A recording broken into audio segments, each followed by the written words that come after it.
Why do 30% of Redmi Note 7 users struggle with getting the Google Play Store?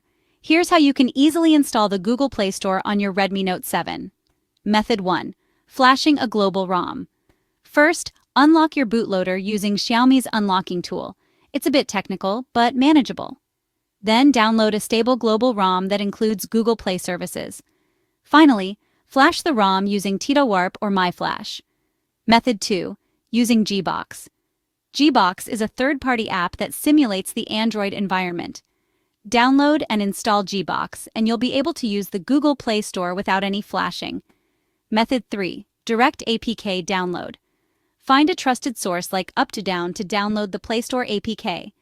Go to Settings, Security, and enable unknown sources. Tap on the APK file to install.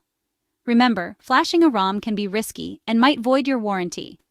If you're not tech-savvy, reach out to Xiaomi support or a local repair shop.